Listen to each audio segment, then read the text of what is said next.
Welcome at Pizza and More. Have you ever heard from a pre-dough, so-called BIGA? Yes, of course, this is as I said already, it's a pre-dough, and this kind of pre-dough is creating an absolute fantastic taste in our crust of the pizza. The BIGA is an Italian version of a pre-dough, and it's very dry, which means we have only half amount of water like we have flour. So the BIGA always have a hydration between 40 and 55-60%. Today we make a BIGA with a percentage of 50%. The dough we will make is a 100% BIGA dough, which means 100% of our flour we use for our dough will be in the BIGA, and when we make our main dough, we add only salt and water. At the end, our dough will have a hydration of 68%. It would be also possible to make only 65 or 70%, but I decided today again to make 68 because this amount of water is easier for everyone to handle. The BIGA itself, as I said already at the end, is a bit hard is the wrong word. It's not that soft like a dough with polish, but it has lots of elasticity. It's really great to stretch, and the taste is like a bit into the like nuts or into the direction of bread. For me, it's an absolutely fantastic taste, and you should try it. And you will see the process of creating a BIGA is also not really complicated. It's not a difficult step to do. What I want to say directly now to our flour. The flour we use, or I use today, is a flour of the type 00. You also can use flour type 0, or some people I know are doing BIGA with type 1. But I use today a flour, as I said, with the type 00 with a protein value of 14% and the W value of 360 to 380. It's absolutely important to use such a strong flour because, as I said, in total we will have a leavening time of 48 hours, and here we need a real strong flour. And now I would say, let's create our BIGA. The ingredients we need for our BIGA, this is 500 grams of the flour type 00, as I already explained. I have here 250 grams of cold water directly out of the tub, and I have here 1 gram of dry yeast. If you want to use fresh yeast, then please use 3 grams. And the procedure to create the BIGA is we take a box or a bowl. I decided to use this box, and I put all the flour into this box. In case you use fresh yeast, then please dissolve the fresh yeast in your water. If you have dry yeast like me, then add the yeast now to the flour, and then we mix it up, so the yeast and the flour, and then we put the flour everywhere here in the box. And then we add our water.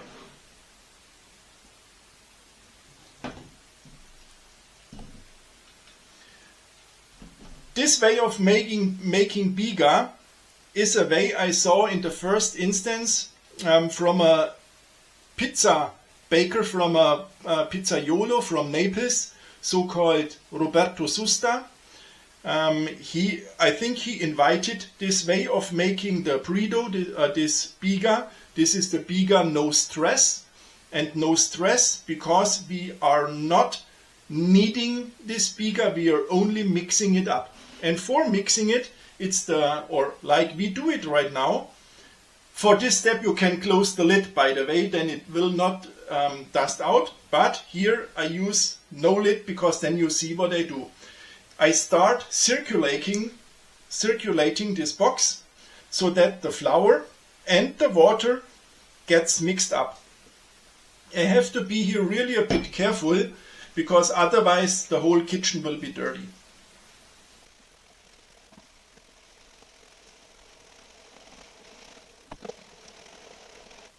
The target should be that there is no loose flour anymore. If we are in a stage where the dough looks like this, then we can use the spatula and release everything which sticks to the side of the box and to the bottom. But we need to be here a bit careful because, as I said already, we won't knead the dough. We only mix it up.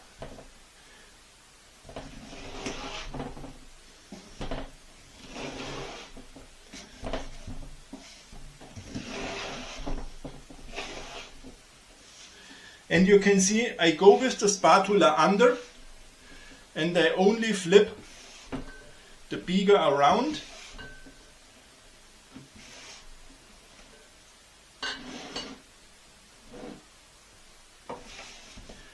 And I do this now until the whole flour, or almost the whole flour, is absorbed.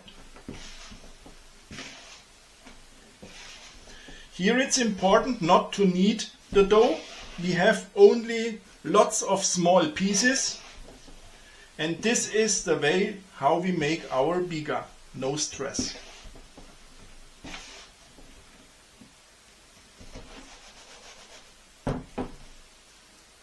And if everything is mixed up well, and it is like this, then we take a box, a bit a narrow and high box, and here we fill in our BIGA.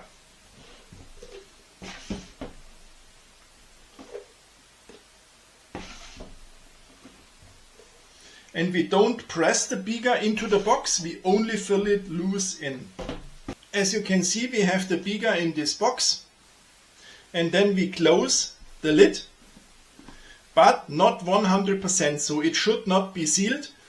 My lid has the possibility to be here a bit open, as you see, and I let this really a little bit open. If you have a box which has not the possibility to let it a bit open, then simply close the lid, not 100%. And then, when the BIGA is in our box, we let the box rest at room temperature for around 1 to 2 hours. And after this time, we take the BIGA, place it in the fridge, and in the fridge we let it for additional 22 hours. In some, the dough will now have a leavening time of 24 hours. 24 hours are over, the BIGA is ready, and we can continue with creating our main dough. What I also want to mention, of course it is possible to create now the BIGA or the main dough only by hand. But I have to say it's a very, very hard job to prepare now the BIGA only by hand. So I would strongly recommend to use a kitchen machine or a dough machine, a spiral mixer or something like this. This is definitely the thing I would recommend. You can do it, as I said, by hand, but then you have to be very strong. It takes time, maybe 1 hour or longer, because the BIGA is very dry, and you have to knead the water into your BIGA, into this strong dough, and this is absolutely hard. To create now our main dough, we need our BIGA, we need 90 grams of very cold water, and I have here 12 grams of fine sea salt. As you can see, I'm able to take out the BIGA in one piece out of the box. And it's not anymore that only small pieces like we had it yesterday when we created it. So it's only one piece. You can now tear this big piece, or you simply let it as it is and put it into the kitchen machine. And now you can see how the dough is in the kitchen machine. We can also directly add our salt. And now we start our mixer at the lowest level. And now we let it run for a few seconds. And now there comes the secret about the water. It's absolutely necessary to add the water only in very, very small portions. Now I add the very first small portion.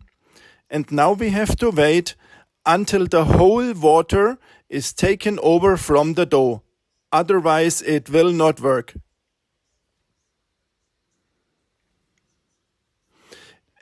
As I said, only one very small portion after the next very small portion. I know this takes time, but this is super important. The whole kneading time will be around 20 minutes. We knead as long until the window test works. And as soon we have the whole amount of water inside of our mixer, I think I have had 7 or 8 portions. But as soon the whole water is in, we can increase the speed of our mixer and continue mixing until we are able to make the window test. During kneading we have always to test or to measure the temperature of the dough. The dough should not be warmer than 25 or 27 degrees, otherwise the gluten structure will break. But normally, as we use the BIGA directly out of the fridge, we had a very cold water. It shouldn't be an issue that the dough gets too warm. However, I think now the dough is ready kneaded and I try to make the window test. For this window test, it's the easiest to cover your hands with water. You can use also olive oil or some flour.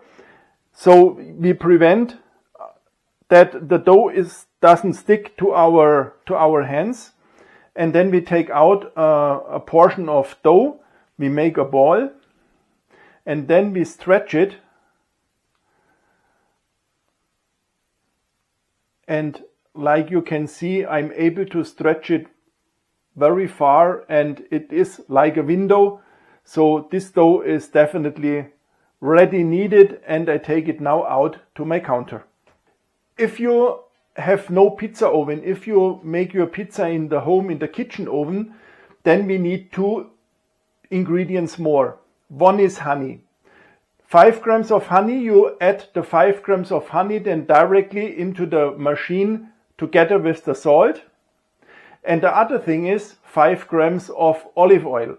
These 5 grams of olive oil will be added directly after the water, also only in small portions.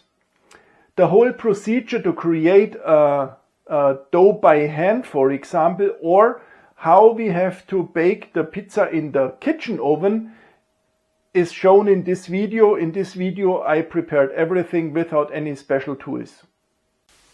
If you have your dough now in front of you, we have to shape a nice ball and we have to do several times this so-called stretch and fold, because as soon we do the stretch and fold several times, the dough will stop sticking directly. So I take some olive oil into my hands. I cover the hands with the olive oil and then I put it on top of the dough. And then I go from the left and from the right and I lift the dough. And then I put it back to the counter, I stretch it here and I fold it over. And I do exactly this several times and then you can see how the dough stops sticking and that we get here a nice and strong surface. And this is what our target is.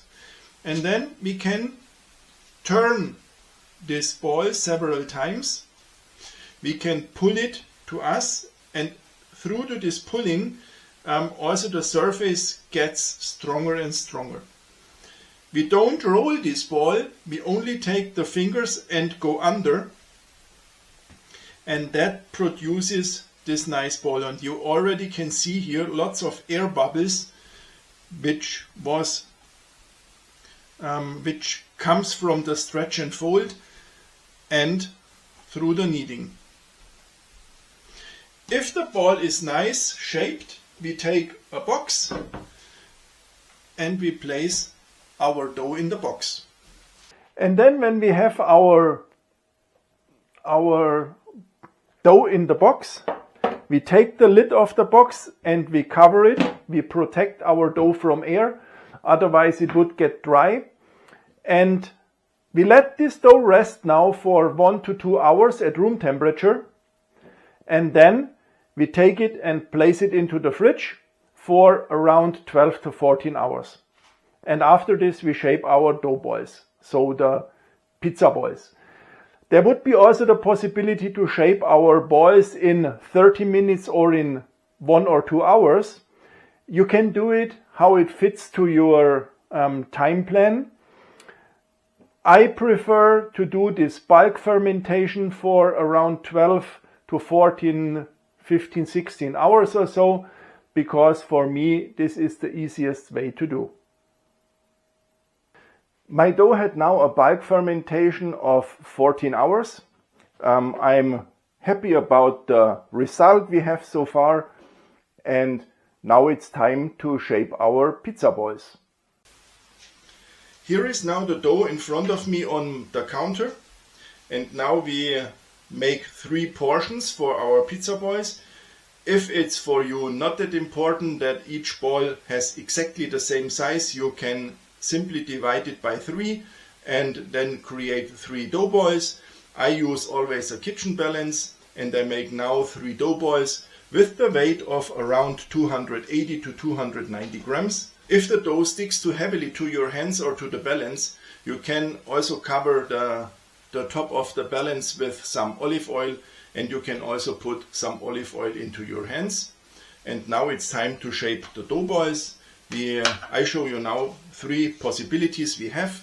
The first one is we take the dough and we fold all the dough from the side always to the bottom and push it towards the top. You can see I go with the dough here and then I pull it and then I push it under. If you have here big air bubbles, you can either open them or you let them, it doesn't matter.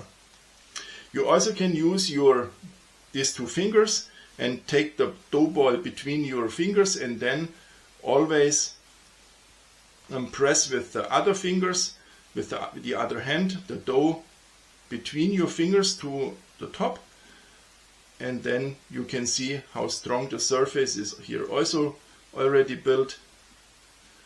And then you can close your fingers underneath, press it, and then the dough ball is done and you can place it in your box.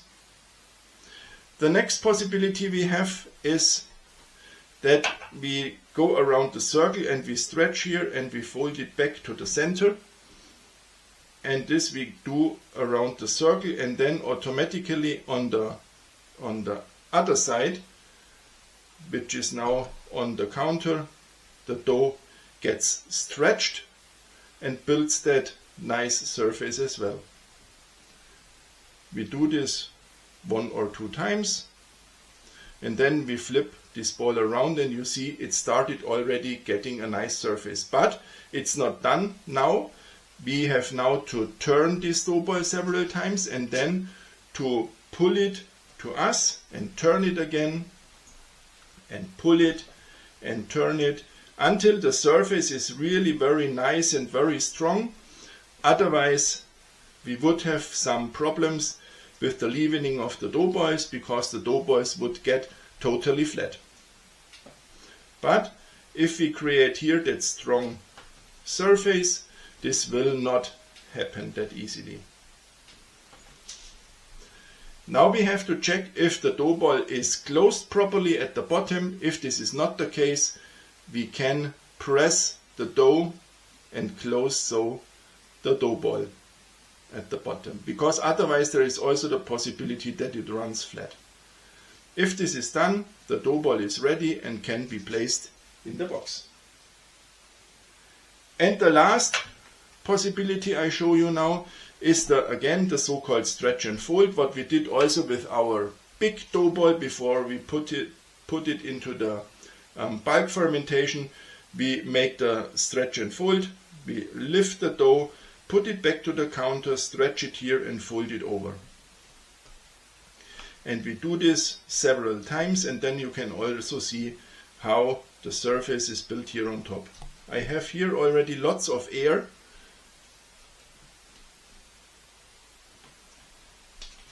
And here we do then exactly the same as with the previous dough ball.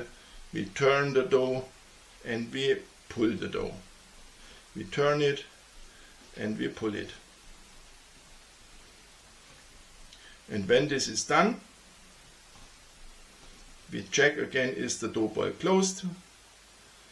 And then the dough ball comes back into the box. And here are the 3 dough balls now in the box. You can see I have not used the whole space which is in the box. This is because if I would place the balls everywhere where we have space, then we have again the possibility that the dough balls runs flat, but we want that they raise into the height. And if they have not that much space to go to the left and to the right or around the circle, then they have to go up and not to the sides. The box is normally shaped for 6 dough balls. And now we have to take again our lid and we have to close our box so that the dough balls are covered from air, otherwise they would get dry. And I put them now directly back into the fridge. In the fridge I think they will stay for around 8 hours, and then 2 to 3 hours before we bake the pizza I take them out of the fridge. Today I think it will have around 25 degrees. So with 25 degrees, 2 to 3 hours are absolutely enough.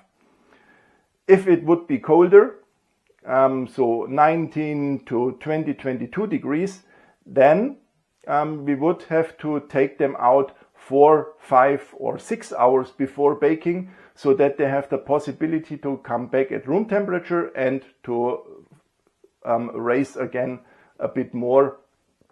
But this time before baking is absolutely dependent on the temperature we have. The warmer it is, the shorter the time is. And as I said, today I hope it will be around 25 degrees. This was the forecast, which means 2 to 3 hours before baking I take them out of the fridge. If you are using mozzarella, which is in that salty water, then please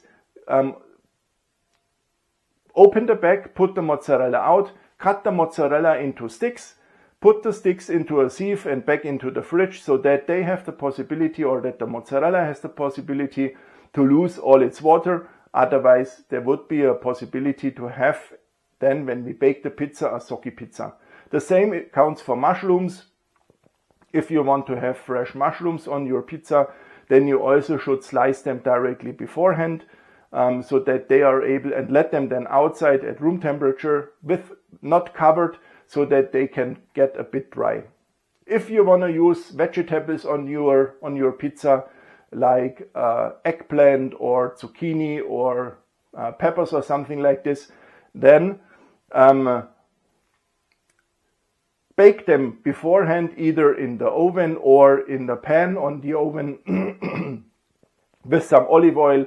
You also can grill them, because if you put the raw vegetables onto a pizza, there would be, or normally in a pizza oven, the time is too short that these vegetables would get cooked. So it's recommended to pre-cook the vegetables.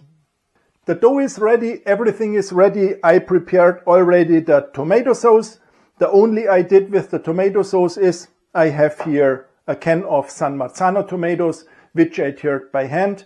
And then I added 4 grams of fine sea salt. You also can use 5 grams. I use always between 4 and 5 grams. The fresh basil and the olive oil come on the pizza later. You can put them directly now to the tomato sauce as well if you want. I prepared here fior di latte. This is a kind of mozzarella cheese. I prepared also the fresh grana padano. The olive oil is here, the basil is here, and this here is semolina. And now I think we start directly with the pizza. And here you can see the 3 pizza balls. And to take them out, we have to be very careful. We shouldn't stress the dough, because as soon the dough is stressed, we can't shape a nice pizza. We take here some semolina for shaping, and we add the semolina everywhere where the dough attaches any other dough, and we put some semolina on top of the dough as well. Then we take a spatula, and with the spatula we release the dough everywhere, as I said, where it is attached to any other dough ball, or to whatever, to the side of the box or whatever. And then we take here some semolina on the bottom, and then we go very gently under, and then we lift it out. And then we place it directly in the semolina bed. And then it's important to close the box, because these dough balls will be prepared later. Now for stretching, we flip this dough ball several times in the semolina, and then we take it out, we place it on the counter. Now we have to have a look that the dough ball is still round. If it has here any corner or whatever, then with the fingers very gently we press and we shape a round form. If we see somewhere the dough is sticky, we take some semolina, we put the semolina there, and then the dough stops sticking.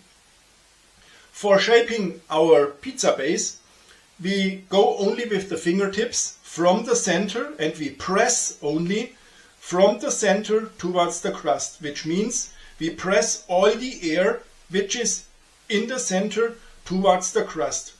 We let round about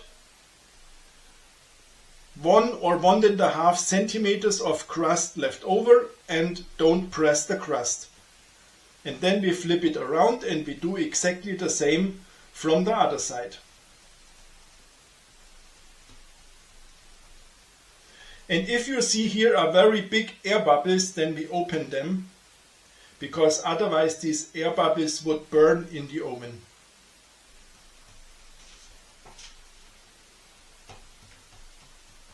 And then we flip it again around, and we do this. And if you see, oh, it's sticky, take some semolina and it stops sticking. We don't shape the pizza now to its final size, because the final size will then be done later on the peel.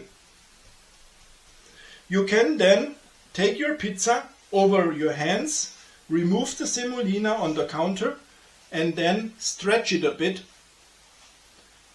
and then bring it back to the counter. And then it's time for the tomato sauce. We add 1 or 2 spoons of tomato sauce, however you want or how much you want. And then we put the tomato sauce everywhere, not onto the crust, but everywhere on the base. As next, we add some fresh grated grana padano or parmesan cheese.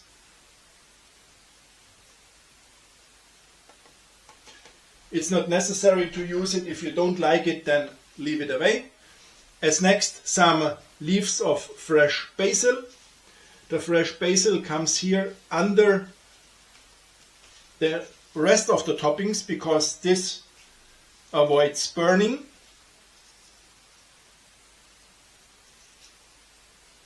Then the next is already the fior di latte or the mozzarella cheese, whatever you have. And now don't add too much cheese, because we won't taste the cheese, we won't taste the tomatoes, we won't taste the basil.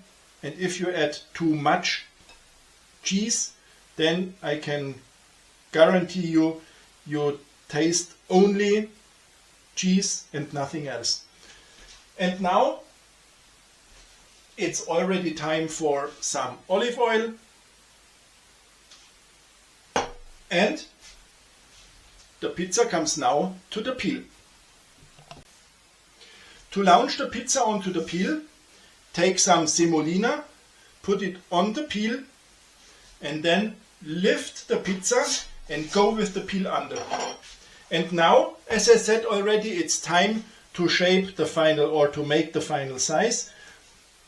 Be gently here and then stretch it a bit to the size you want. My peel has 33 centimeters and this is also the size of the pizza I want. A diameter of 33 centimeters. And if you see here now, oh, there are some left or some empty spaces due to the stretching, then it's possible to fill them up. And now let's launch this margherita into the oven.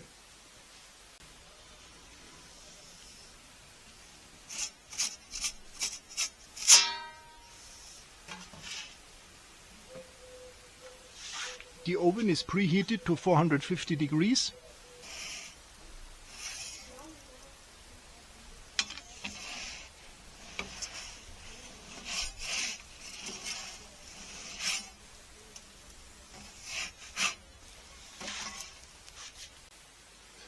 And here comes this super nice and lovely pizza margherita. For the final decoration, we add some additional leaves of fresh basil. Voila, it's done. And the crust is absolutely fantastic, exactly what I expected. And now let me try and cut this pizza. So first I want to show you how full of air this crust is. Can you see? And it's absolutely soft, it's fantastic. And now I want to taste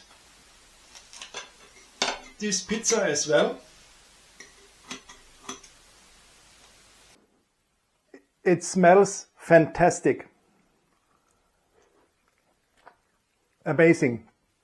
And that's fantastic thing is, there is the taste of tomatoes, there is the taste of cheese, there is the taste of fresh basil. It's really amazing. In the center, which I tried now, there is no, well, not too much dough. So for really see or taste how the BIGA result is, I have to taste now the crust as well. And this crust really tastes exactly like I expected. It's so fantastic. BIGA is really my first choice.